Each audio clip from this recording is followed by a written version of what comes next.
So there's no teleprompters tonight, so just hang on a second, let me get out my important papers.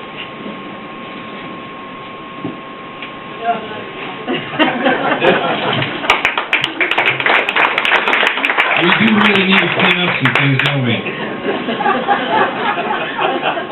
The interesting thing about that is, and this is no kidding, my dad told me this last week that there's something had changed with the important papers in our family, and I had no idea what it was. He said, yep. He said, if you actually look at that roll and take one of the old rolls we used to get, it's 3/8 of an inch narrower than it was last month. I'm like, are you kidding me? Has somebody else experienced that as well? Yes? I don't pay attention to this paper that closely. I do use it closely, but I don't pay attention. It's all in the details. That's exactly right. So interestingly enough, I think a lot of times we have forgotten a lot about what our traditions have been and what our founding fathers put together.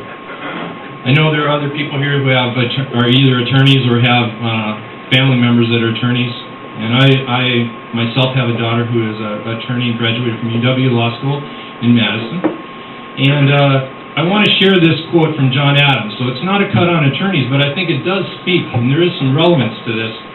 And the quote goes like this: "In my many years, I have come to a conclusion that one useless man is a shame, two is a law firm, and three or more is a Congress." So there has to be some common sense, and Don talked about common sense, and it's important that we get common sense back into the political arena. But I think it's also interesting that someone mentioned principles here earlier tonight too, and I really applaud you for that, because I think we don't speak about our values and principles enough. I think we have heard politicians in the past make great promises that they couldn't keep, but I think it's important that to really actually elect people who have a foundation of values and principles that they can build on. They can make the right decision. That's really more the key. Probably the most common question that people have asked me is, why do you want to get into politics? It's such a nasty thing. Why do you want to be a politician? And I tell them, I don't. I want to be a statesman. There's a complete difference there. I think a statesman actually runs with character and common sense, both, but someone who's going to be the voice of the people again and bring representation back to the people. A lot of times people have told me our government is corrupted. I don't necessarily believe that. We have people in our government, some people in our government, who have corrupted character. And those principles they've violated or haven't adhered to at all. And so it's important that we find people, again, that we can put into office who can actually be our voice and that we can trust one more time. So it's all about character first, I think. And it's not about the parties any longer. People that I'm meeting out on the campaign trail, they're not talking about what party. In fact, I can tell you I've only had 7 people ask me what party I'm running on since the beginning when I announced my candidacy on October 28th. 7 people. Otherwise, they're more focused on what can we do to try and turn this train around. That's really the key. So we've got to find leaders we can trust. And leadership is just an expression of the person's character. Some of the blanks that we know as conservatives, number one, I think, is that the economic climate, the job climate, the business climate in Wisconsin needs to be turned around. We need to change that. We've had businesses in Rice Lake now for over 20 years. My last tour of duty in the Air Force was in Turkey. We came home with the idea we were going to be a small business family.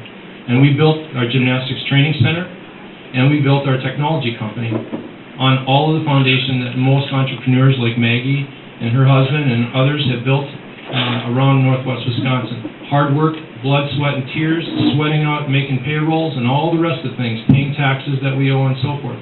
Very, very important part of our life. And it's important that we actually engender and cultivate and encourage others to do the same thing, because small businesses really are our backbone. I think there is a way to actually stem taxes. Yes, we all know we have to pay taxes for some of the things that we have, but at the same token, we can control that. And I think there's other creative ways to be able to bring incentives to business and allow Northwest Wisconsin to grow again with that economic climate. So small business is a key. The other thing is to reduce the government footprint. I think we all feel that the government is encroaching on our private lives more than what it really should. So we need a smaller government. Somehow we have to be able to get to that point. And that does mean fiscal responsibility. It does mean that we need to, when we set a budget, that we hold a budget. And just like Don said and others, if you have more checks in your checkbook, that doesn't mean you can keep on spending. So it's very important that we would be responsible with that. My wife Kathy has been a big part of our businesses. I have 4 kids, Tobiah, Moses, Sarah, and Israel. Israel was actually born in Turkey on my first tour over there. And all 4 kids are grown now. They've all been through the UW system. I sit on the UW board of directors for their IT department in UW Scout. So I've had a tremendous amount of experience in terms of seeing the kids go through our education system. So the final plank that I wanted to emphasize tonight was education. I've heard so many people tell me that Republicans always want to get rid of the budget for the education system. I think there's some things that need to be done there to help the education system to grow and improve, but that doesn't necessarily mean cutting all of the funding out from that. And some people have actually told me they can't vote for me because I'm a Republican, and therefore they don't want to vote for me because they're sure that I'm going to cut all the budget for the schools. And that's just not the case. It has to be leading with character and common sense. Our families, our traditions, our businesses are our backbone, and we need to get back to those principles again. One of the things that I do, and I want to encourage all of you to take advantage of, is we're hosting home chats. And I talked about trust a little bit earlier. I think trust has really been hurt out there, if not broken in many cases. We don't trust who's telling us the things they're telling us on the television. So we're creating these home chats for the trust relationships that you bring to your home with your friends, neighbors, and relatives to invite me as one of your candidates for the Senate for Northwest Wisconsin in District 25 to be able to introduce me to them, to allow me to be able to let them know who I am and find out really what I'm about. So what I do during those home chats is I provide a 45-minute presentation on character, and it becomes just like a home conversation, a very comfortable conversation in your home setting where your trust relationships can bring me into those trust relationships and help us build that campaign up.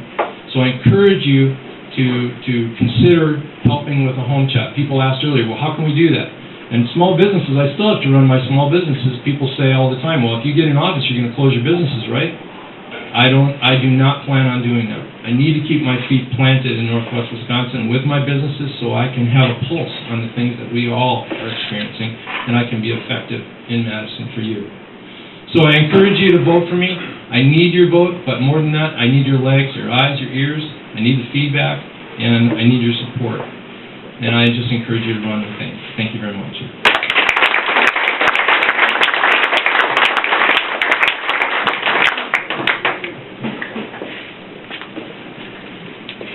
Dane, you have to keep your employees busy too. They have to get a paycheck. That's why you cannot leave that. That's right. Well, it's going to be kind of refreshing to have a businessman down in Madison. It's too bad you're not going to Washington. I tried to tell him. Our next